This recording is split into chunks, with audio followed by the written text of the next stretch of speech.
네, 시작 기도하겠습니다. 성부와 성자와 성령의 이름으로 아멘. 하늘에 계신 우리 아버지 이름이 거룩히 빛나시며 아버지의 나라가 오시며 아버지의 뜻이 하늘에서와 같이 땅에서도 이루어지소서.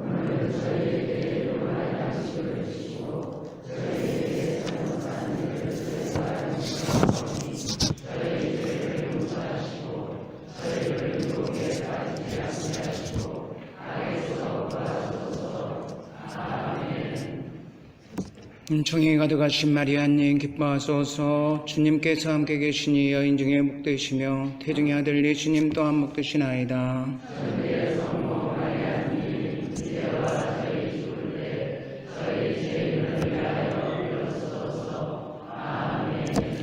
성부와 성자와 성령의 이름으로 아멘. 네, 형제 자매 여러분 사랑합니다.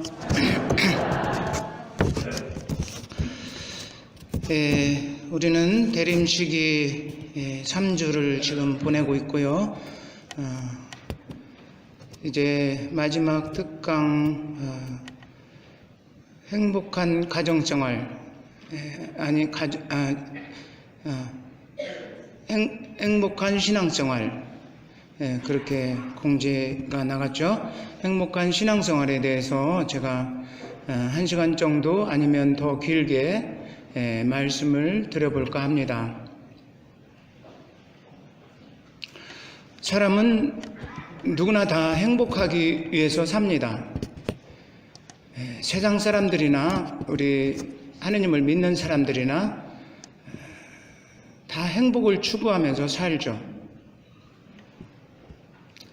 그래서 인문학자들은, 철학자들이나 인문학자들은 그 강의에서 행복을 하기 위해서는 먼저 몸이 행복하려면, 육체가 행복하려면 육체에 필요한 양분을 적절히 주면 행복하다라고 말합니다. 탄수화물, 지방, 단백질이 육체에 필요한 행복의 3요소다라고 그렇게 말을 하기도 합니다. 그리고 육체만 행복하다고 해서 다 행복한 게 아니잖아요. 육체를 지배하는 정신이 있지 않습니까? 정신이 행복하기 위해서는 또 자율이 필요하다고 합니다. 누구한테 억압받고 살면 그 사람은 행복한 사람이 아닙니다. 불행한 사람입니다. 자기 자유에 의해서 하고 싶은 일을 하고 먹고 싶은 것을 먹고 통제받지 않는 삶을 살 때 그 사람이 행복하다고 말합니다. 두 번째는 자존감이 있어야 된다고 합니다. 자존감이 있어야 그 사람은 행복하다. 누가 뭐라고 해도 자기는 자기를 사랑할 수 있는 마음을 가질 때 그 사람은 온전히 살 수 있다라고 말합니다. 세 번째 요소는 유능감이라고 말합니다. 자기가 자기를 인정하고 받아들이고 사는 자존감만 있어도 유능감이 없다면 그 사람은 행복에 있어서 또 실패하는 것이다 라고 말합니다. 이 유능감은 즉 자기 실현이고 자기 실현을 통해서 남에게 과시를 한다는 거죠. 그래서 남이 나를 인정해 줘야 된다는 겁니다. 그게 유능감이라는 거예요. 그래서 사람은 자율과 자존감과 유능감을 적절히 배합하면서 살 때 행복을 느끼면서 산다고 인문학자들이나 철학자들이 분석한 그런 강의를 제가 들었습니다. 여러분들도 다 아마 수긍하실 거예요. 한번 자신이 한번 생각해 보세요. 나는 좀 자유로운 삶을 지금 살고 있는가? 내가 하고 싶은 일을 하며 살고 있는가? 내가 먹고 싶은 것을 먹고 살고 있는가? 나는 누가 뭐라 해도 나는 내가 최고다라는 그런 생각을 가지고 나는 살고 있는가? 누가 나를 박해하고 비난하고 멸시해도 나는 내가 나를 사랑하기 때문에 나는 살 수 있어. 이렇게 살 수 있는가? 그리고 무슨 일을 해도 나는 성취감을 갖고 살 수 있는가? 그러면서 세상 사람들의 행복은 기대가 크면 만족감이 줄어들기 때문에 기대를 줄이라고 합니다. 기대치의 성취감이 바로 행복감, 만족감이라고 해요. 행복지수가. 행복지수가 높이려면 만족지수가 높아야 되는데 기대를 작게 가지고 있으면서 성취하는 것이 많으면 그만큼 만족감 지수가 높아지면 행복 지수도 올라간다고 말합니다. 정신의 행복을 이렇게 분석을 해놓은 걸 볼 때 사람의 행복은 물질이 만들어주지 않는다는 걸 알 수가 있어요. 물질이 많다고, 우리가 먹을 것이 많다고 내가 많이 먹고 살 수 없잖아요. 하루에 아무리 부자들도 3끼 이상은 먹지 않습니다.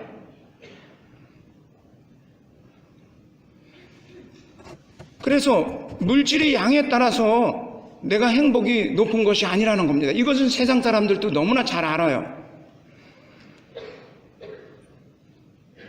이 정신이 행복해야 모든 것을 온전히 다 행복하다는 것을 느끼고 살아갑니다. 그런데 그 정신을 우리는 얼마나 내가 내 노력하는 대로 그렇게 행복지수를 높이면서 살 수 있을까? 우리 한번 생각해 보세요.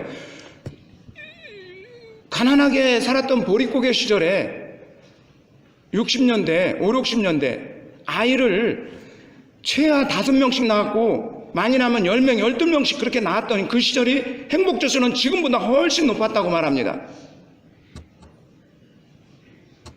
이걸 보더라도 재산이 부귀영화가 나를 행복하게 만들어주는 것이 아님을 우리는 명확히 알 수가 있는 거죠.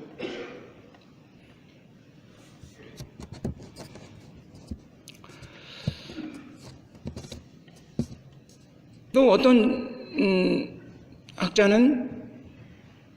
심리학자는 이렇게 분석을 해놓은 결과가 있더라고요. 행복을 결정짓는 요소는 먼저 잘 태어나야 된다. 부모를 잘 만나야 된다. 유전적인 요소가 50%를 차지한다고 합니다. 부모 잘 만나서 행복하게 살 수 있는 것은 바로 어떤 부모가 성격이 좋아서 긍정적인 어떤 마인드를 많이 가지고 있는 부모 밑에서 내가 태어나서 정신적인 그 환경이 굉장히 좋게 태어난 거 아니겠습니까? 그래서 똑같은 일을 보더라도 어떤 사람은 부정적으로 보지만 어떤 사람은 긍정적으로 바라봐요. 그렇게 긍정적으로 바라보는 그 마음을 부모한테서 내가 태어났기 때문에 행복할 수 있다. 이걸 50%로 봅니다. 그것도 그거지만 또 환경도 중요하다. 부모로부터 재산을 많이 가지고 태어났다면 그 사람은 노력을 안 해도 먹고 살 것은 있으니까 마음이 편하고 행복하지 않겠는가? 이것을 10%로 분석을 해놨어요. 나머지 40%는 부모로부터 정신적인 유산도 잘못 받았고 악하게 태어났고 보는 것마다 부정적이고 성격도 나쁘고 물려받은 재산도 없고 그렇게 태어났다 하더라도 내 노력에 의해서 내가 행복해질 수 있다. 그 40%로 그렇게 심리학자들이 분석해낸 결과 보고서를 보면 그렇게 나와 있어요. 그래서 나의 노력이 적어도 40%는 아무리 내가 못된 집안에서 태어났다 하더라도 내가 노력하면 40%는 내가 노력만 하더라도 행복해질 수 있구나. 60%를 내가 다 방어하면서 60% 내가 못 가지고 태어난 것을 내가 방어하면서 내 노력으로 40% 내가 열심히 행복을 위해서 노력을 하다 보면 나도 행복할 수 있겠구나 하는 그런 유한도 삼게 되는 거죠. 이런 이 분석의 결과를 보면 여러분들은 자신이 타는 거, 정신적인 거, 물질적인 거 60% 중에 여러분들은 몇 프로를 타고났다고 생각을 합니까? 개인이 한번 분석해 보세요. 그리고 지금 나는 40%를 노력하고 있습니까? 이것도 한번 여러분들이 자가 진단을 한번 해보세요. 이렇게 해서 노력만 하더라도 행복할 수 있다는 것을 보여주는 증거입니다. 그런데 그렇게 해서 정말 행복했어요. 세상적으로 참 행복하고 잘 살고 살아가요. 이 행복이라는 그 정의가 국어사전에 보면 마음이 아주 평안한 상태, 풍만하고 평화롭고 안정적인 상태를 행복한 상태라고 말합니다. 마음이.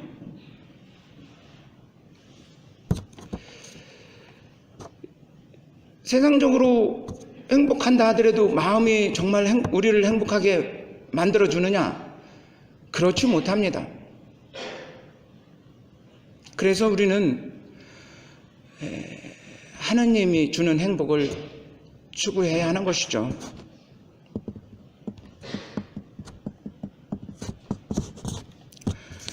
하느님이 우리에게 주는 행복은 늘 변하지 않습니다. 항상 일정하게 우리에게 당신의 행복을 주시기 때문에 이 세상에 주는 행복은 평안합니다. 일시적으로. 물질에 의해서 행복을 추구하자는 사람들은 막 물질을 막 쌓아놓고 행복감을 느끼고 만족할 줄 모릅니다. 이 세상적으로 행복을 추구하다 보면 끝이 없어요. 만족할 줄 몰라요. 그런데 하나님이 주시는 행복은 완전히 충만한 상태, 정말 만족한 상태. 더 없어도 돼. 먹고 살 만큼의 빵만 있으면 돼. 이것이 하나님이 주시는 행복입니다. 그래서 추구하면 추구할수록 늘 부족한 이러한 세상적인 행복을 추구하지 말고 하나님이 주시는 참 행복을 추구해야 진정한 행복이 우리에게 올 수 있다라는 것을 저는 여러분들에게 말씀을 드리고 싶습니다.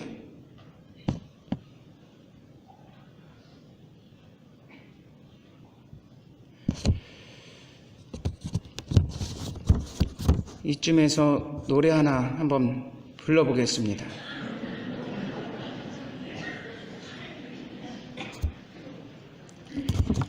조경수의 행복이란 노래인데요.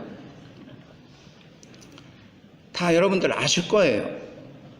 같이 불러요.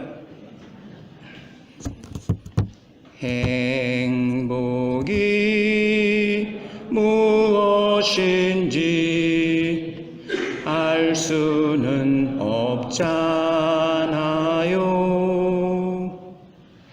당신 없는 행복이란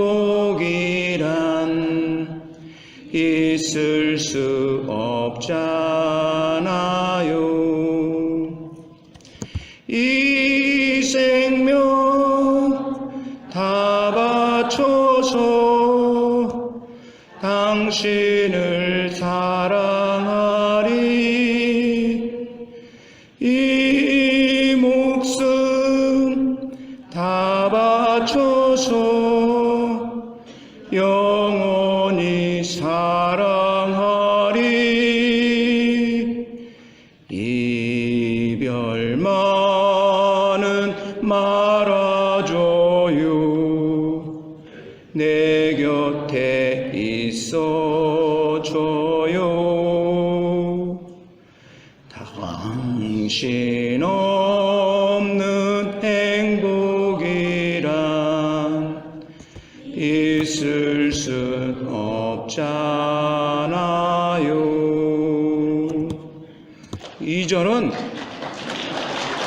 2절은 노래를 부르니까 박수를 치는군요. 계속 노래만 부를까요? 2절은 나중에 이따가 끝날 무렵에 한번 부르겠습니다. 2절을 부를 때는 당신에다가 주님을 좀 첨가시켜 주세요. 예? 예.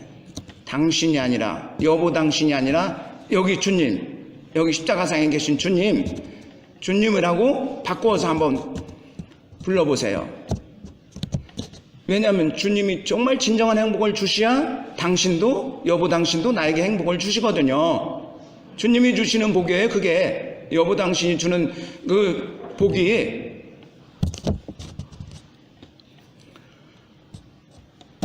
하느님께서 우리에게 주시는 행복을 우리가 받아야, 그 복을 받아야 우리는 그 행복을 남편에게, 아내에게, 자식에게 나누어 줄 수 있다는 것이죠. 아니, 그렇게 지금 여러분들이 살고 있을 거예요. 그렇죠?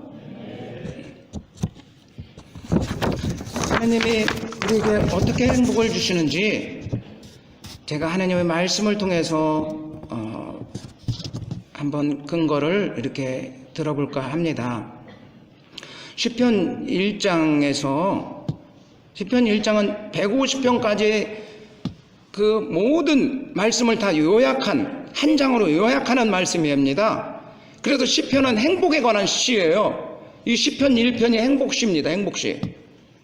이스라엘 백성들이 하나님 안에서 어떻게 행복을 누려야 될지 이 1장에서 우리에게 가르쳐주고 있어요. 행복하여라. 악인들의 뜻에 따라 걷지 않고 죄인들의 길에 들어서지 않으며 오만한 자들의 자리에 앉지 않는 사람, 오히려 주님의 가르침을 좋아하고 그분의 가르침을 밤낮으로 되새기는 사람, 그는 시냇가에 심겨진 나무처럼 하는 일마다 잘 되리라. 악인들은 그렇지 않으니 바람에 흩어지는 겨와 같아라. 그러므로 악인들의 심판 때에 죄인들이 의인들의 모임에 감히 서지 못하리라. 의인들의 길은 주님께서 알고 계시고 악인들의 길은 멸망에 이르기 때문이다. 여기서 행복하여라 라고 말씀하시면서 악인들, 죄인들, 오만한 자들, 이 세 부류를 이야기합니다. 악인들, 죄인들, 오만한 자들의 자리에 함께하지 말아라. 이런 사람들과 가까이 하면 행복은 찾아오지 않는다. 행복은 행복한 사람들과 가까이 할 때 행복이 찾아오는 겁니다. 내가 불행하고 싶으면 불행한 사람과 가까이 하고 행복하고 싶으면 행복한 사람과 가까이 해야 한다. 이걸 지금 깨닫게 해주는 거죠. 여러분들 우울해지고 싶으면 우울한 사람과 한번 가까이 해보세요. 그러면 금방 내 우울해집니다. 마찬가지로 행복하고 싶으면 행복한 사람과 가까이 하시라는 거예요. 최고로 행복한 사람이 누굽니까? 여기 시편에서 지금 가르치는 게 누구와 가까이 하라는 거예요? 지금 주님과 가까이 하라는 거예요. 주님이 주시는 말씀과 가까이 하라는 거예요.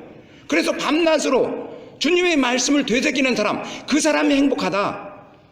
죄인들, 악인들, 오만한 자들 다 피하고 그 사람들과는 가까이 하지 말고 주님의 말씀을 가까이 하라. 그러면 행복해질 수 있다. 이걸 가르치고 있는 거예요. 이 시편의 저자는.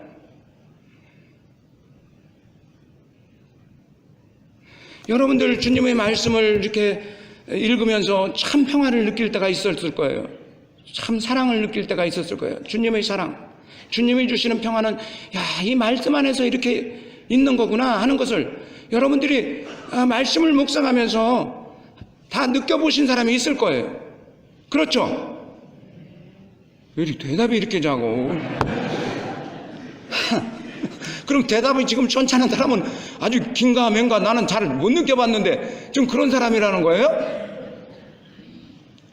그러면 앞으로 신앙생활을 흔들릴 수밖에 없어요. 그러면 안 돼요. 이제 앞으로 여러분들이 주님의 말씀을 깊게 묵상하면서 그 맛을 들이면 주님이 주시는 행복을 느낄 수가 있어요. 이제부터는 여러분들이 지금 대답이 좀 이렇게 적었던 분들은 주님의 말씀을 이렇게 맛들이는 노력을 해보세요. 그렇게 맛들이는 노력을 아직 하지 못해서 주님이 주시는 이 참 평화와 행복을 깨닫지 못해서 자신감이 없어서 대답이 아마 적게 나온 것 같아요. 앞으로는 그렇게 여러분들이 주님의 말씀에 맛을 들이면서 주님이 주시는 행복을 늘 먹고 살기를 바랍니다.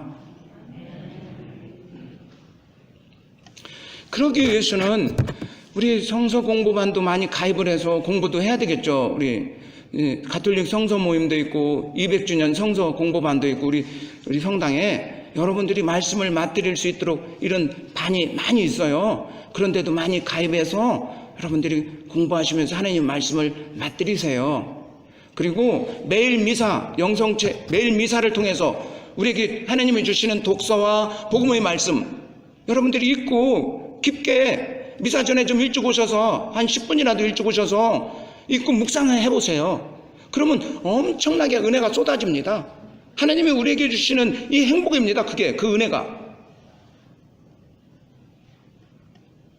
이스라엘 백성들은 그래서 하나님의 말씀을 먹으면서 사는 것이 꿀송이보다도 더 달다고 그랬어요. 꿀송이보다도 더 달다고. 여러분들이 맛있는 어떤 참외, 수박 먹어봤습니까? 그 참외를 뭐라 그래요? 꿀참외, 꿀수박 이러잖아요. 그런데 그 꿀참외, 꿀수박보다 더 달대. 하나님의 말씀이. 이스라엘 백성들이 그 말씀을 먹으면서 그런 고백을 했다는 겁니다. 그런 고백을 했으니까 제가 알죠. 어떻게 알겠어요?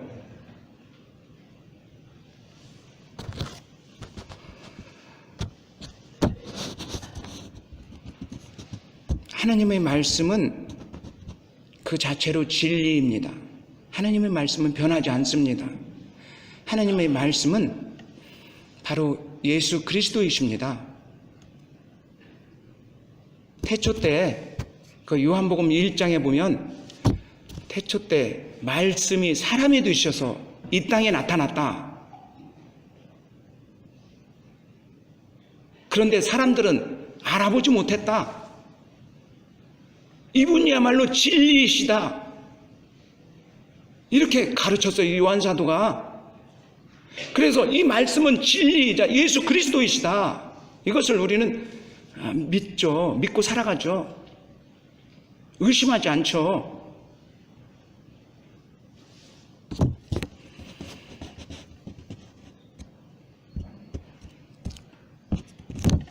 그렇게 하나님의 말씀을 가까이 하고 오만한 자들, 악인들, 죄인들 이런 사람들과의 관계는 이제 끊어야 되죠. 끊어야 돼. 내 친구들 중에 악한 사람이 있으면 점점 그 친구의 관계는 끊어야 돼요. 내 친구들 중에 죄를 습관적으로 짓는 사람이 있으면 그 친구들도 끊어야 됩니다. 우리 결심이 필요해요. 행복을 위해서는. 주님이 주시는 행복은 항상 선택적인 결심이 필요합니다. 구약시대부터 그 아버지 하나님께서는 당신의 이스라엘 백성들에게 늘 그렇게 말씀하셨어요. 이스라엘아 들어라. 너희들은 죽음을 선택할래? 생명을 선택할래? 늘 이렇게 두 가지의 길을 늘 제시했어요. 그래서 우리가 주님이 주시는 행복을 선택하려면 그 반대의 것들은 끊어야 되는 거죠. 악인들의 길은 가지 말고, 죄인들의 길하고 악인들의 길은 가지 말고, 또 오만한 자들을 친구 되지 말고. 이것이 다 하나님과 우리를 멀어지게 만드는 요소들입니다. 그래서 우리는 부활절 때나 대림 성탄식이나 큰 이런 대축일을 앞두고 신자들에게 오만한 자들, 죄인들의 길, 또 이 악인들의 이 삶을 다 끊으라고 늘 판공성사를 꼭 권장하고 있어요. 그런 걸 다 끊기 위해서는 고백성사를 보고 죄를 다 없애야 되니까 죄를 없을 때 그런 관계는 다 청산되는 거예요. 죄가 있기 때문에 계속 우리는 오만한 자들과 함께하고 또 악인들과 함께하는 거죠. 죄가 있기 때문에, 죄를 청산하지 못하기 때문에. 이 죄를 청산하는 유일한 길, 고백성사에서 죄사함 받는 길밖에 없습니다.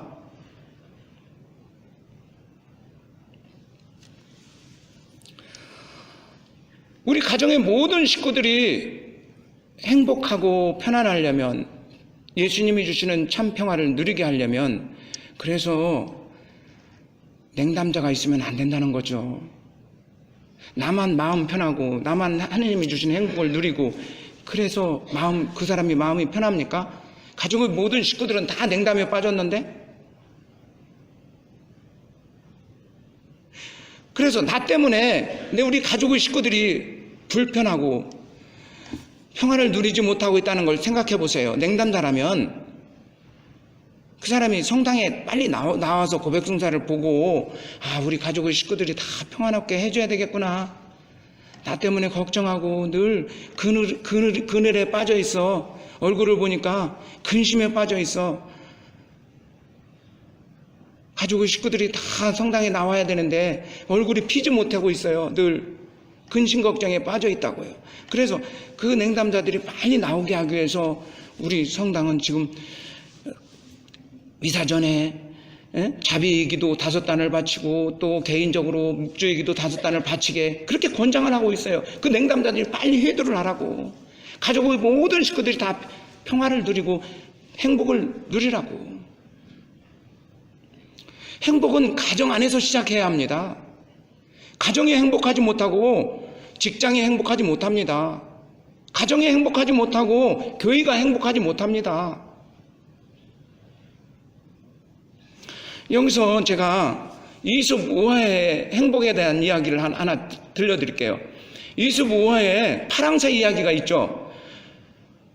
어느 마을에 오누이가 아주 정말 사랑스럽게 서로 위해주면서 살았다는데, 그 오누이가 어느 날은 오빠가 자기 여동생한테 맛있는 것을 밖에서 먹지 않고 가져다가 자기 동생한테 주니까, 오빠 나도 맛있는 것 오빠 줄 거 있어 하면서 서로가 이렇게 그렇게 사랑하면서 살았던 오누이가 어느 날 길가에서 할머니가 근심에 빠져서 지팡이 짚고 오는데 할머니 왜 그렇게 얼굴에 근심스러운 얼굴을 하고 그렇게 옵니까? 아이고 우리 집에 손자가 병이 들어서 죽게 생겼는데 파랑새를 구해오래. 파랑새만 구해오면 이 손자가 병이 나서서 내 손자가 행복하게 살 수 있다고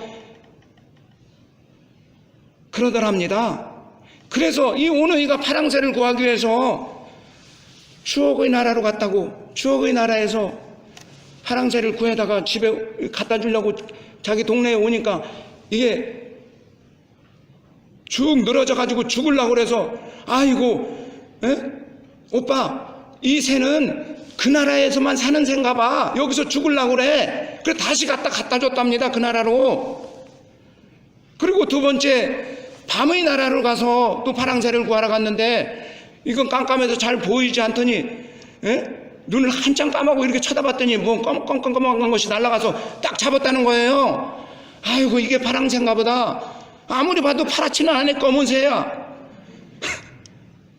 밤의 나라에 갔는데 파랑새가 있겠어요? 검은 새지. 그는 밤의 나라에. 그래서 이거 파랑새가 아니야 오빠. 여기서도 구할 수가 없나 봐. 다른 데로 가자. 그래서 미래의 나라, 행복의 나라로 갔다는 겁니다. 그 미래의 나라, 행복의 나라에서 새를 봤더니 아무리 봐도 눈코 씻어도 새는 안 보이더라고 그럽니다. 새를 발견하지 못했다고 그럽니다. 그리고 자기 집에 와서 하룻밤 자고 아침에 깨어나 보니까 파랑새가 선반 위에서 이렇게 앉아있더랍니다. 파랑새가 자기 옷장 위에 이렇게 앉아있더랍니다. 그래서 그 파랑새를 가지고 갖다 줘서 그 할머니 손자가 병도 낫고 행복하게 살았다는 이야기가 이숲 우화의 파랑새 이야기로 전해지는 겁니다.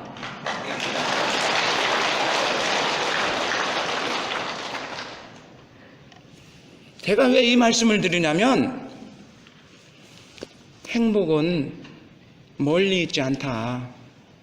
멀리서 구하지 말아라. 행복을 밖에 누가 나를 행복해 줄 것이라고 기대하지 말아라. 내 가정에서 얼마든지 내가 발견할 수 있는 것이 행복이다.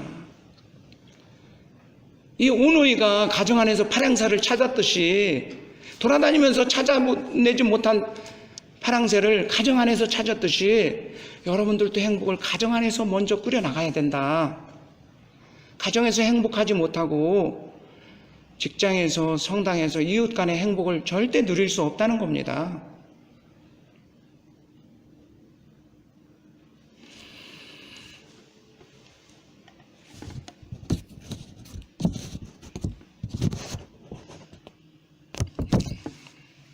시편 119장에도 이런 말씀이 있습니다.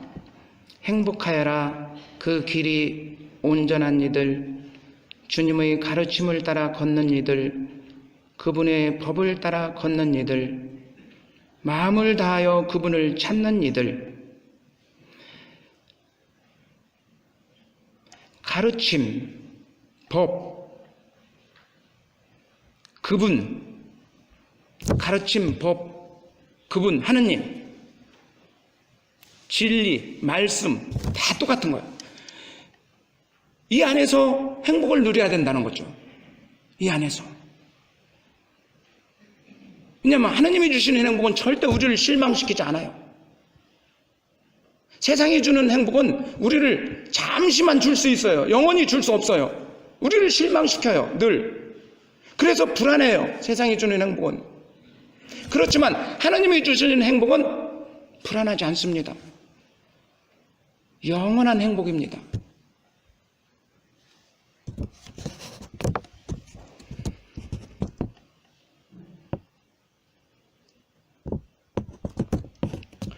이제 신약성서의 말씀 한번 살펴볼까요? 누가복음 11장 27절 28절에서 이런 말씀이 나옵니다. 어떤 여인이 예수님께 이렇게 말했습니다. 선생님을 낳은 모태와 젖가슴은 행복합니다. 하느님의 말씀을 그러니까 예수님이 뭐라고 하냐면 하느님의 말씀을 듣고 지키는 이들이 오히려 더 행복하다. 이렇게 말씀하셨어요. 여기서도 예수님도 하느님의 말씀에 행복이 있다고 지금 가르쳐 주시는 거 아닙니까?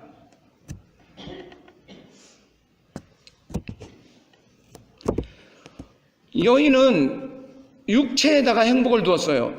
젖가슴이 행복하대요. 모태가 행복하대요. 여인은 우리 인간의 대명사입니다. 대명사로 여인이 그렇게 나온 거예요. 우리 인간들은 인간의 욕망은 항상 육체에다가 두고 있어요. 행복을. 그렇지만 예수님은 그 육체를 벗어나야 된다. 진짜 행복은 그 육체의 이 욕망의 행복은 잠시뿐이고 영원한 행복을 누려라. 그 영원한 행복이 말씀에 있다. 말씀을 듣고 실천하는 사람이 진짜 행복한 사람이다. 이렇게 말씀해 주신 것만 봐도 우리는 알 수 있잖아요. 행복이 어디에 있는가를.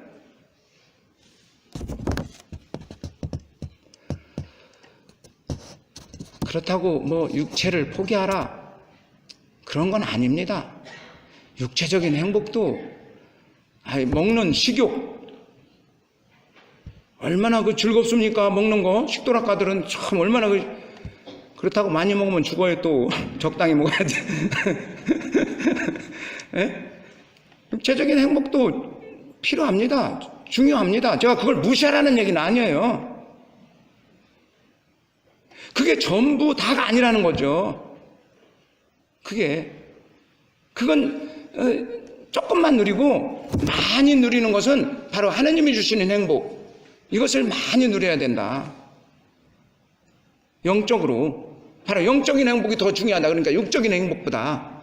이걸 말씀을 드리는 거예요, 제가. 이것을 제가 최초로 말씀드린 게 아니고 예수님이 2000년 전에 제자들에게 그렇게 가르침을 주셨어요. 마음의 행복. 마음속에 하느님 나라 건설. 예수님이 그렇게 해주셨잖아요. 마음속에다가 하느님 나라를 건설해 주셨어요. 마음속에다가 우리 교회를 건설했어요. 성령이 사시는 궁전이라고 말하잖아요. 우리 마음에 예수님이 이제 그리스도의 모험하면 예수님이 오시잖아요. 각자의 몸에. 그 성령의 궁전이 되는 거예요. 내 마음이. 그래서 내 마음이 하느님 나라가 되는 거죠. 2000년 전에 예수님은 제자들에게 하느님 나라를 건설해 주셨어요. 하느님 나라가 여기 있다 저기 있다 해도 너희들은 속지 말아라. 하느님 나라는 그렇게 눈에 보이는 모습으로 오지 않는다. 하느님 나라는 너희들 마음속에 있다. 너희들이 나와 함께 있는 한, 너희들이 마음에 내가 있는 한 하느님 나라는 있는 것이다. 그러니까 우리 마음에 예수님이 없으면 하느님 나라도 없어요. 우린 예수님이 내 마음속에서 함께 하시면서 행복을 주시는 분이야. 그래서 신앙생활을 하는 이유가 바로 예수님이 주시는 행복을 누리기 위해서 하는 겁니다. 뭐 잘 살고 잘 먹고 뭐 이 세상 사람들처럼 부귀영화를 누리고 출세하고 그러기 위해서 신앙생활을 하는 것이 아닙니다. 명확히 알아야 돼요.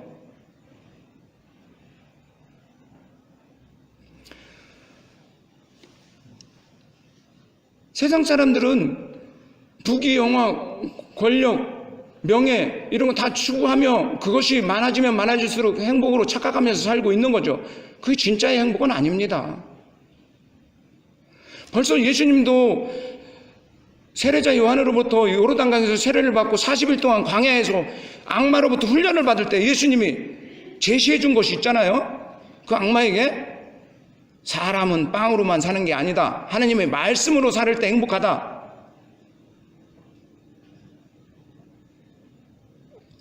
이렇게 하나님의 말씀으로 살 때 행복하다고 하는 것을 우리는 늘 내 마음의 중심에 그 말씀을 가지고 있어야 됩니다. 그렇지 않으면 언제든지 또 흔들려요. 세상의 부귀영화에. 세상의 경제가 망한다면 나도 또 망하는 것처럼 그렇게 또 흔들립니다. 그렇게 흔들려서는 안 되죠. 그러면 세상 사람과 똑같지 않겠습니까? 그러면 신앙이 왜 필요합니까? 세상 사람과 똑같이 살기 위해서는 신앙이 필요하지 않죠. 세상 사람과 좀 다르게 살기 위해서 신앙이 필요하고 하나님이 나에게 필요하고 하나님이 나에게 역사하신 거죠. 내가 하나님을 선택해서 악을 포기하고 사탄의 유혹을 내가 포기하고 늘 예수님을 선택을 하기 때문에 그 예수님이 주시는 행복을 우리는 영원한 행복입니다 라고 고백하면서 살아가는 거죠. 그게 행복한 신앙인들의 모습입니다.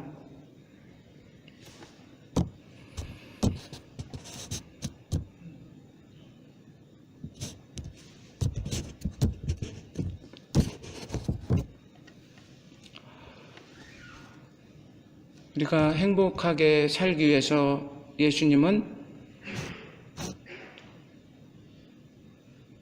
불교에서 팔정도를 가르치면서 그 마음의 수련을 할 때 열반에 이른다라고 하는데 그거하고 좀 비슷하게 참 행복에 이르는 길로 8가지 행복의 길을 예수님이 진복팔단을 제시해 줬어요. 마태복음 5장 3절에서 10절까지. 너희들이 이렇게 살면 행복은 보장한다 라면서 8가지 길을 제시해 주셨어요. 첫째 번째 길이 가난의 길입니다. 마음을 가난하게 해라. 마음이 가난한 곳에 참 행복이 있다. 마음이 가난한 곳에 내가 있다. 예수님이 그러셨어요. 나는 가난한 자와 함께 있다. 그러면서 가장 보잘것없는 한 사람에게 해준 것이 나에게 해준 것이다. 이렇게 말씀하셨지 않습니까?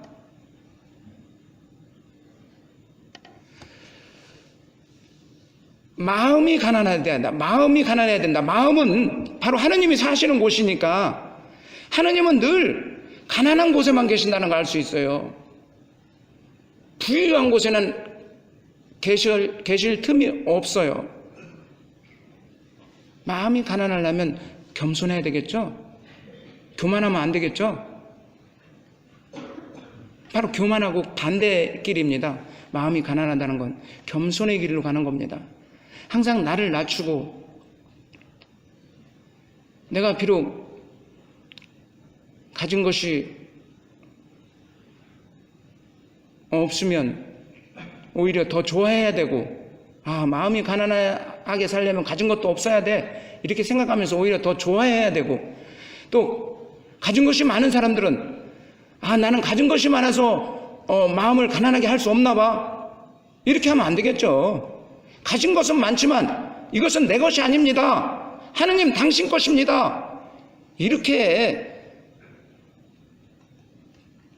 생각하면서 가난한 마음을 얼마든지 가진 자들도 가질 수 있는 거죠. 그래서 물질적으로 부귀영화를 많이 가진 자나 못 가진 자나 관계없이 마음으로 절대적인 가난을 가지라고 예수님께서 그 길이 행복의 첫째 번째 길이라고 가르쳐 주신 겁니다.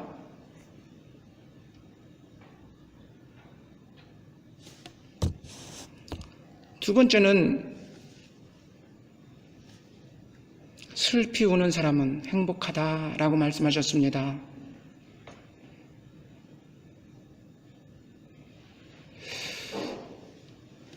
예수님이 십자가상에서 8초에서 사람들이 울고 있을 때, 예루살렘 부인들이 울고 있을 때 예수님이 나를 위해서 울지 말고 너희들을 위해서 울어라. 나는 괜찮아. 나는 어차피 죽을 몸으로 태어났고 죽을 몸으로 가는 거야. 이 고통 내가 너희들을 위해서 어차피 받아줄 몸으로 내가 태어났고 나는 가는 거야. 아버지 뜻에 나는 순명하기 위해서 이 고통을 감수하면서 가. 너희들 나를 위해서 울지 마. 너희들을 위해서 좀 울으려면. 여러분들 자기 자신을 위해서 울어본 사람 손 들어보세요. 자신을 위해서 울어본 사람 한 사람밖에 없어? 두 사람? 아이고, 여태까지 십자가의 길 다 헛했어. 사순시기 때 십자가의 길을 여태까지 헛것으로 했어요.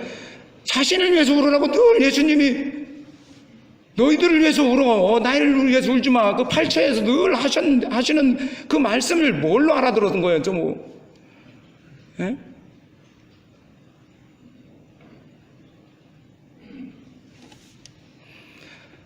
자신을 위해서 사랑하고 자신을 위해서 울고 먼저 자신을 위해서 내가 노력할 때 남을 위해서도 내가 노력하고 남도 사랑할 수 있는 겁니다. 자신도 사랑하지 못하고 자신을 위해서 울지 못하고 누가 누구를 위해서 운다는 말입니까?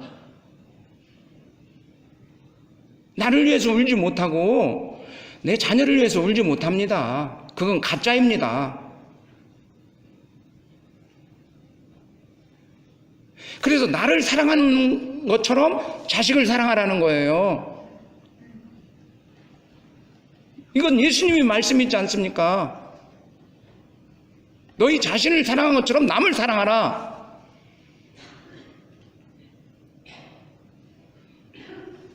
그러니까 먼저 나를 사랑해야 돼요. 내가 나를 사랑하지 못하고 내가 나를 위해서 울지 못하고 어떻게 측은지심을 가질 수가 있어요? 나를 위해서 울지 못하고 어떻게 남을 불쌍하게 바라볼 수 있느냐고.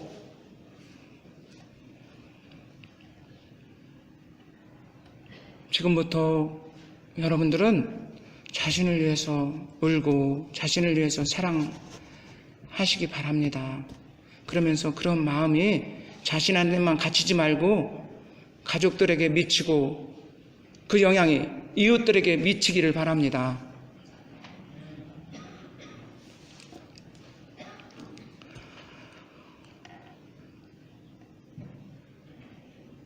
세 번째로 온유한 마음을 가져라.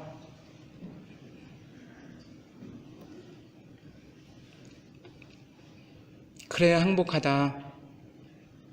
이 온유한 마음은요, 어떤 마음이 온유한 마음이냐면, 예수님이 아무런 불평불만 없이 죽으러 도살장에 끌려가는 그 마음. 그래서 우리가 억울할 때가 많잖아요. 여러분도 억울할 때 예수님을 생각하면서 그 억울한 감정을 참아내는 것, 이게 온유한 마음입니다. 그래서 이 온유한 마음, 인내 없이는 이런 마음을 가질 수가 없어요.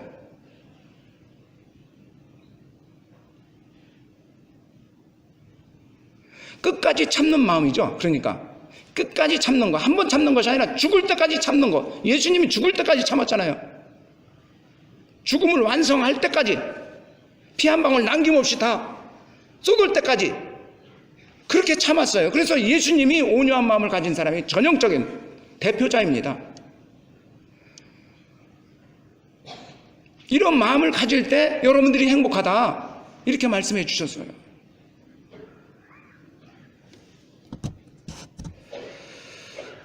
네 번째 행복의 길은 의에 굶주림의 길입니다. 의에 굶주린 사람들 배부르게 될 것이다, 이렇게 말했어요. 여기서 의도 하느님의 말씀입니다. 하느님의 말씀에 굶주려라. 하느님의 말씀. 구약시대 이스라엘 백성들이 하느님 말씀에 어떻게 굶주렸냐면, 암사슴이 시냇물을 찾아 목말라 하듯이, 애타게 기다리듯이, 그렇게 이스라엘 백성들이 하느님 말씀을 굶주렸다고 나옵니다, 시편에. 그렇게 하느님의 말씀에 굶주려라. 그래야 너희들이 하느님 나라를 차지한다.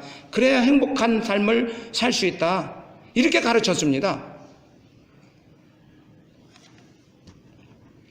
다섯 번째 행복의 길은요, 자비의 길입니다. 자비를 베푸는 사람들 행복하다. 왜냐하면 너희들도 그 자비를 그대로 입을 것이기 때문이다. 아까 제가 말씀드렸지만 이 자비는 측은지심입니다. 사랑, 용서, 이렇게 말할 수도 있죠. 그게 측은지심, 남을 위해서 정말 내가 아픈 것처럼, 남이 배고프면 내가 배고픈 것처럼 이렇게 생각하는 마음. 그래서 남이 아프고 남이 배고프면 내가 그런 것처럼 생각하는 마음이 측은지심인데, 그래서 아까 제가 말씀을 드린 거예요. 자기가 배고프고 자기가 아픈 마음도 자기를 사랑할 줄 모르는 사람은 몰라요, 그게 무슨 마음인지.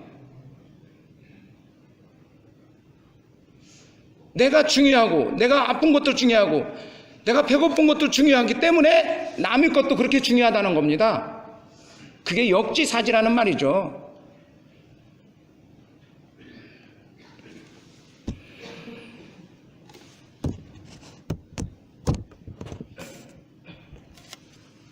우리 신앙인들은 더욱더 이 자비를 많이 베풀어야 됩니다.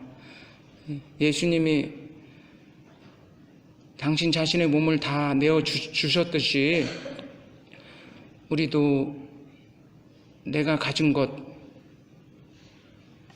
나누고 다른 사람들을 위해서 기쁘게 희사도 하고 나눔도 하고, 이렇게 자선의 생활을 우리 그리스도인들은 많이 해야 합니다. 이 자선의 생활은 그리고 의미 있는 삶입니다. 세상 사람들이 행복의 요소에 분석해 놓은 걸 보면 의미 있는 삶도 들어갑니다. 미닝, 의미 있는 삶.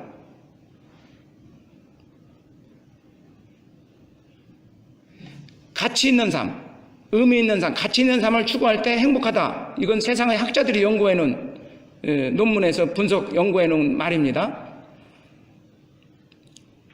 바로 이 자비를 베푸는 것처럼 큰 가치는 없습니다. 가장 의미 있는 삶이죠. 가장 가치 있는 삶이죠.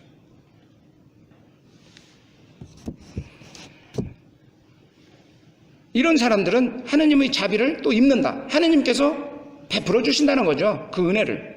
남에게 내가 해주는 것처럼 하느님은 나를 갚아주신다는 거죠. 이 땅에서 다 못 갚으면 하느님이 하늘나라에서라도 큰 상급을 마련해서 갚아주신다.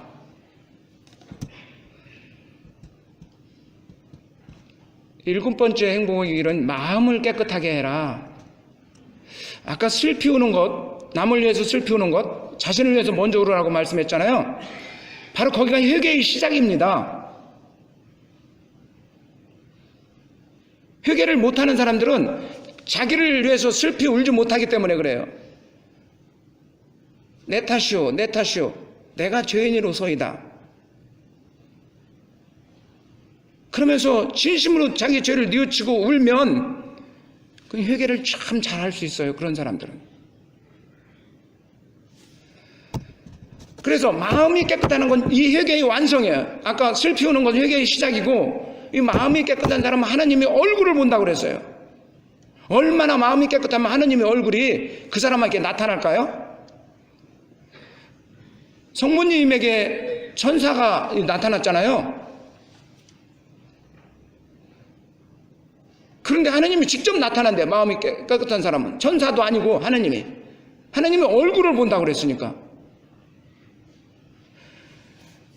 예수 아기만 봐도 이제 죽어도 여한이 없습니다라고 고백했던 시메온 노인처럼 우리는 하나님 얼굴 보면 우리도 바로 죽어요. 그 정도까지는 바라지도 마세요. 그냥 더 오래 살아야 되니까 그냥 애통하게 우는 것만이라도 좋아요. 우리는 그것만이라도 회개 잘하는 겁니다. 에? 애통하게 우는 것만이라도 하면 정말 회개 잘하는 거예요. 고백성사 보기가 힘들다고 하는 사람들은 결국 자기를 위해서 우는 것을 부끄러워하니까, 창피하게 생각하니까 그렇게 회개를 못하는 거죠. 그래서 고백성사 보기가 힘들다고 말하는 거죠. 그런데 그렇게 회개를 했는지 검사하고 사제가 고백성사 주지는 않잖아요. 회개를 너 자신을 위해서 울고 왔어? 이렇게 물어보지도 않아. 사실은. 그렇게 물어보는 사제가 있어? 없죠. 그냥 오기만 하면 그냥 고마워서 그냥 무슨 죄를 가볍게 그냥 벌도 가볍게 주고 보석도 그렇게 주는 거지 그냥.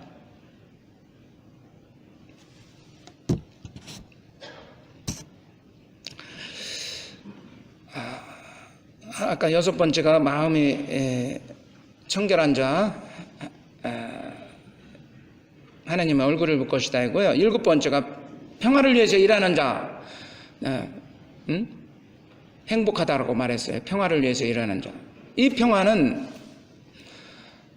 마음이 정말 아주 만족할 뿐만이 아니라 평온한 상태, 아주 화평한 상태, 말 그대로.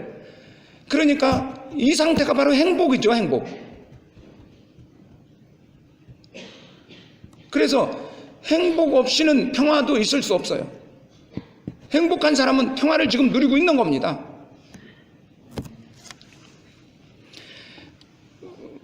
평화를 위해서 목숨을 바치는 사람도 있잖아요. 목숨을 바치는 사람들. 또 가정의 평화를 위해서 희생하는 사람들. 우리 가족의 식구들 보면 가족의 식구들을 위해서 희생하는 사람들, 어느 한두 사람이 더 많이 희생하는 덕분에 늘 가족 나머지 식구들이 편하잖아요. 특히 부모들이 그 식구들을 위해서 그렇게 희생하고 고생하잖아요. 그런 한두 사람의 가정도 희생하는 사람들 덕분에 바로 가족의 식구들이 다 평화가 오는 겁니다. 똑같이 일할 수는 없어요. 똑같이. 이건 공산주의가 아니기 때문에 똑같이 일할 수는 없어요. 누가 조금 더 희생하고 좀 덜하고 그런 차이는 언제든지 있을 수 있어요. 그렇게 그런 것이 바로 이 세상에 살아가는 삶의 방식입니다. 똑같이 먹는 것도 똑같이 먹고 누리는 것도 똑같이 누리고 그렇게 살 수가 없어요. 다 사람에 따라서 그렇게 다양하게 다르다는 겁니다. 그래서 그걸 인정해 줘야죠. 모든 것 다양한 가치를 인정해 줄 때 평화가 오는 겁니다. 획일적인 평화가 아니라는 거예요. 여기서 누리는 평화는. 공산주의처럼 공산주의에서 얘기하는 그 획일적인 그런 평화는 아니에요. 마지막으로 의로움 때문에 박해를 받는 사람들 행복하다 이렇게 말했어요. 우리는 의인이 되려고 노력하는 사람들이죠. 악인의 길에 들어가지 않고 늘 의인의 길에 이렇게 하느님으로부터 선택받는 사람, 하느님으로부터 올바르다고 인정받는 사람, 이런 사람들이 의인입니다. 이 세상적으로 아무리 착하게 살아도 하느님으로부터 선택받지 못하면 그것은 의인이 아닙니다. 그래서 모든 선인이 의인이 될 수 없어요.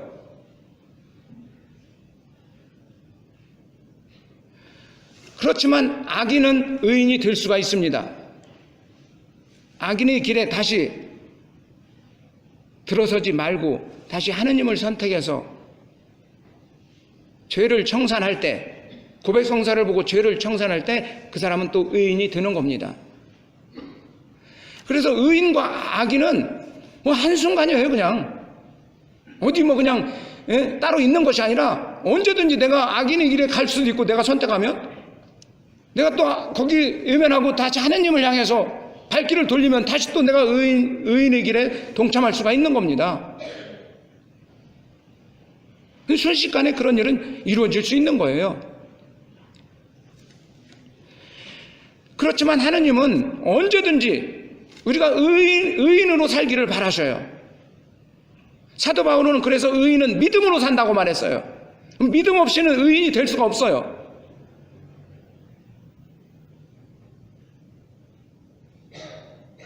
의인은 믿음으로 산다.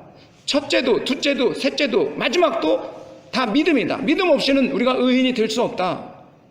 왜냐하면 믿음 없이는 하나님을 만날 수도 없고 하나님이 주시는 평안을 누릴 수 없기 때문에. 그래서 우리가 행복을 누리느냐 못 누리느냐의 관건도 사실은 어떻게 보면 믿음에 있습니다. 하나님이 내 안에 사신다는 믿음. 아까 제가 말씀드렸잖아요. 마음에 예수님이 내 안에 계시다. 그래서 내 안에 하나님 나라가 있다. 미사 영성체를 날마다 모시면서 일주일에 한 번 주일 미사를 통해서 모시면서 그리스도의 몸 하면 아멘하고 받아 모시면서 아, 내 안에 예수님이 계시다. 그러면서 그 예수님께 대화하면서 살아계신 예수님께 내가 주인공이 되지 말고 나는 그 예수님의 종이 되어서 예수님 이런 문제가 있는데 어떻게 처리할까요? 사람들이 저 사람을 다 나쁘게 보고 있는데 예수님 당신은 어떻게 제가 봤으면 좋을까요? 다 손가락질하고 있는데 저도 판단할까요? 나쁜 사람이라고 저도 판단할까요? 물어보셔야죠. 자기 안에 계신 예수님께. 아니야, 너마저 그렇게 나쁜 사람으로 판단하면 안 돼. 내가 판단해 줄게. 너는 나에게 맡겨. 알겠습니다, 예수님. 당신에게 맡기겠습니다. 이렇게 살아가는 모습이 바로 믿음 있는 자의 모습이죠. 그게. 그래서 우리 이 믿음을 갈라놓으려고 사탄은 언제든지 우리에게 남을 판단하게 만들고 남을 옳다 그르다 이 기준을 가지고 자기가 판단하려고 만듭니다.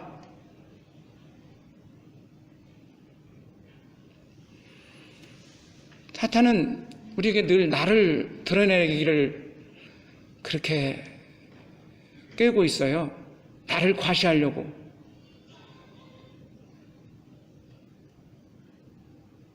우리 신앙인들은 자기를 과시하면 안 되는 거죠. 내 안에 있는 예수님을 드러내야죠. 예수님께서 찬양받고 영광받게 하셔야죠. 그래서 교만한 사람들은 자기밖에 없어요. 자기가 드러나면 좋고요. 자기가 우쭐거리면 좋고요. 자기가 칭찬받으면 좋고요. 좀 누구한테 비난과 멸시받으면 그냥 이내 또 쓰러져 넘어져요. 그 사탄이 쓰러진 건데 사탄이 쓰러뜨린 것도 모르고.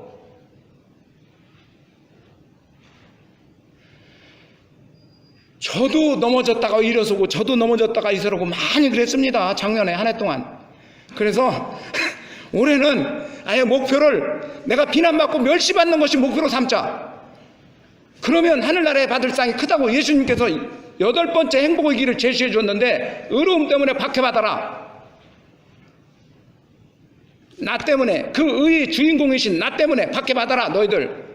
그러면 너희들 행복하다라고 말씀해 주셨는데, 내가 누구한테 비난하고 인정 못 받았다고 무시받았다고 그래서 내가 몇 달 동안 잠을 못 자면 결국 나만 손해인데, 내가 그런 것을 내가 한두 번 해봤으면 됐지 3번 4번은 내가 하면 결국은 이런 바보가 어디 있습니까? 그래서 난 그런 바보 같은 삶을 나는 청산하기로 내가 결심했습니다.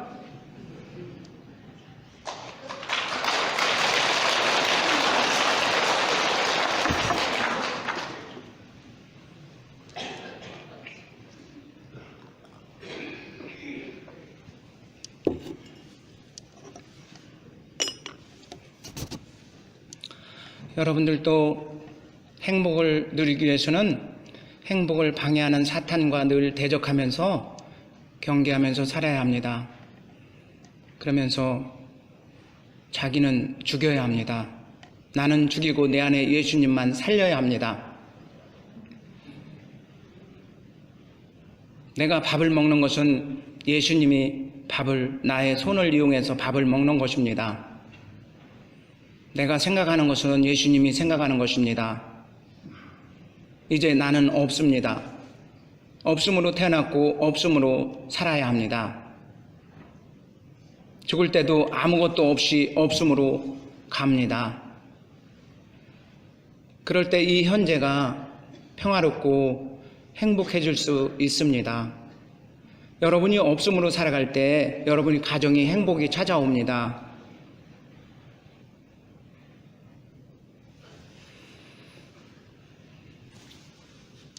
진복 8단을 예수님이 이렇게 제시해 주신 것도 사실은 너 자신을 없애라, 너 자신을 죽여라, 내가 들어가서 살게. 너 마음 정말 가난하게 먹기 어렵지? 넌 남을 위해서 참 슬피 우는 게 힘들지? 누가 너를 괴롭히는데 끝까지 참아내기가 힘들지? 하나님 말씀 먹는 게 힘들지? 자비를 베푸는 게 힘들지? 마음을 깨끗이 회개를 완성시키는 게 힘들지? 평화를 위해 일하는 게 힘들지? 누가 박해하면 너희들 참아내지 못하고 막 대들고 그러지? 내가 다 알아. 그러니까 나만 초대해. 내가 해줄게.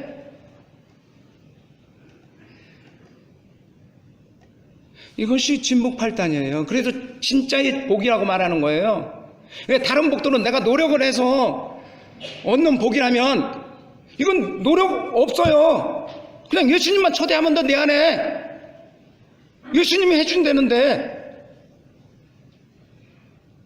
그럼 내가 손발을 움직이는 건 누가 움직이는 거예요? 예수님이 움직이는 거예요. 나를 통해서. 그게 또 믿음이고요. 이런 믿음이 있어야 그러니까 우리가 이렇게 예수님이 해주시는 복을 우리는 누릴 수 있다는 거죠. 그러니까 구약시대의 복하고 신약시대의 복은 전혀 달라요. 구약시대의 복은 내가 노력을 위해서 쟁취하는 복이었어요. 신약시대 예수님이 준 복은 그게 아닙니다. 너희들 노력 아무리 해봐야 내가 못한다는 거 잘 알아. 그걸로 구원 못 받아. 나를 초대해. 나와 함께 나를 주인공으로 삼어. 손발만 움직여. 협조만 해줘. 나를 위해서. 이렇게 달라요. 신약시대의 복하고 구약시대의 복은. 이것을 알아야 돼요. 그래서 지금부터 여러분들은 사도 바오로가 고백한 것처럼 이제 내가 사는 것이 아니었군요. 당신이 제 안에서 사는 것이었군요. 이렇게 고백을 할 수 있어야 돼요. 신앙이 이런 단계까지는 와야 된다는 거예요. 적어도 10년을 했다면, 신앙생활 10년을 했다는 사람이라면.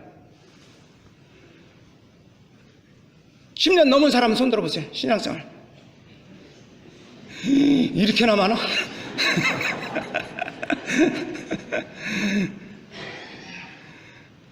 (10년) 넘은 사람들이 이 단계에 올라왔는지 한번 보세요. 여러분 자신 점검해 보세요. 못 올라왔으면 이제 지금부터 늦지 않았어요. 예? 그 늦었다고 느끼는 그때가 가장 빠르다고 그랬어요. 여러분들이 삶이 달라집니다. 이렇게 살아보세요. 제가 행복을 위해서 세상 사람들이 주는 행복, 세상 사람들이 말하는 행복, 그런데 우리 그리스도인들은 이런 행복을 누려야 된다. 성경에서 구약시대 이스라엘 백성들이 어떻게 행복을 누렸느냐 시편의 말씀을 보면서 제가 말씀을 드렸고, 최종적으로 신약시대 예수님께서 산상수훈을 통해서 이렇게 행복을 누려야 된다라고 지금까지 말씀을 드렸어요.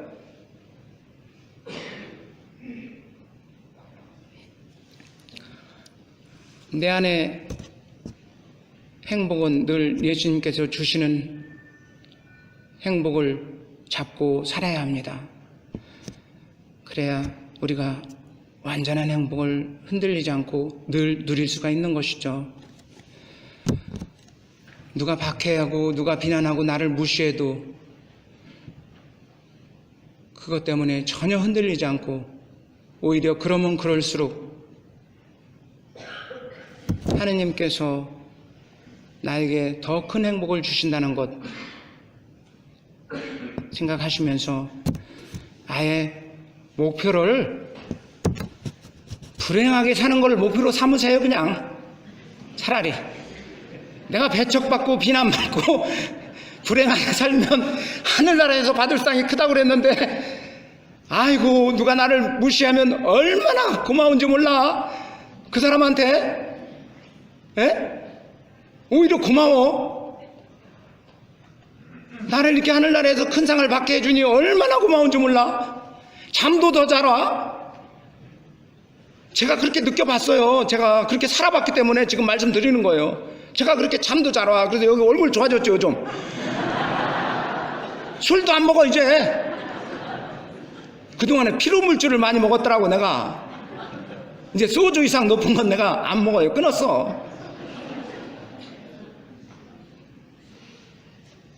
그래서 나를 많이 괴롭히는 사람이 나는 많았으면 좋겠어요.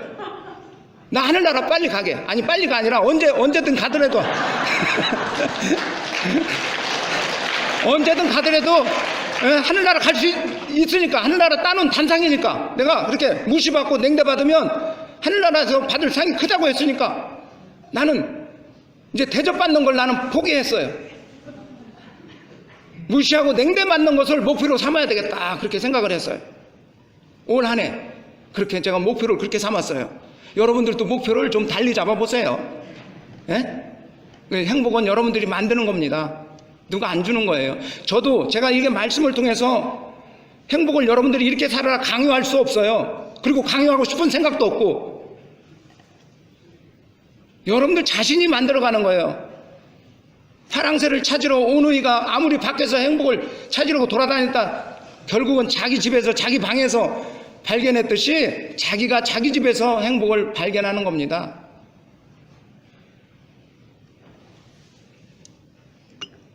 알아서 하세요. 저는 강요하지 않으니까 알아서 하시라고요.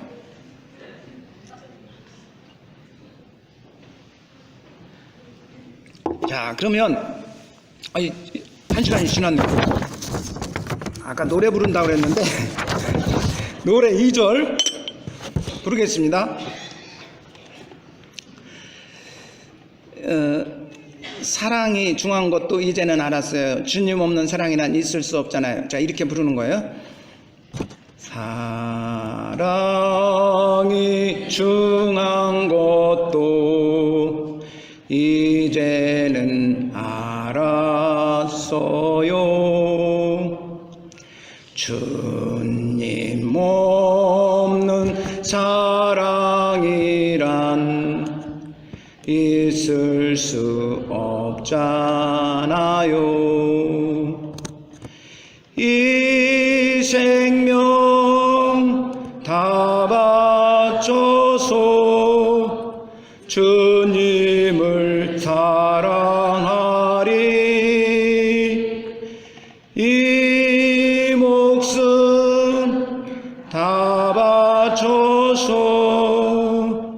영원히 사랑하리. 이별만은 말아줘요. 내 곁에 있어줘요. 주님 없는 사랑이란 있을 순 없잖아요. 마지막으로 더 기쁜 노래 하나 같이 불러요. 자, 윤한기 나는 행복합니다. 박수 쳐도 좋아요. 나는 행복합니다. 나는 행복합니다. 정말 정말 행복합니다. 기다리는 오늘 그날이 왔어요. 즐거운 날이에요. 움츠렸던 어깨 답답한 가슴을 활짝 펴봐요. 가벼운 옷차림에 다정한 벗들과 즐거운 마음으로 들과 산을 뛰며 노래를 불러요. 나는 행복합니다. 나는 행복합니다. 나는 행복합니다. 정말 정말 행복합니다. 진달래꽃 피는 봄이 지나면 여름이 돌아와요. 쏟아지는 태양 젊음이 있는 곳 우리들의 여름이죠. 강에도 산에도 넓은 바다에도 우리들의 꿈 있어요. 그곳으로 가요. 노래를 부르며 우리 모두 다 함께 나는 행복합니다. 나는 행복합니다. 나는 행복합니다. 정말 정말 행복합니다. 행복하세요. 영광이 성부와 성자와 성령께 주님께서 여러분과 함께 전능하신 천주 성부와 성자와 성령께서는 여기 있는 모든 이에게 축복을 내리시어 길이 머물게 하소서. 아멘. 성부와 성자와 성령의 이름으로 아멘. 감사합니다.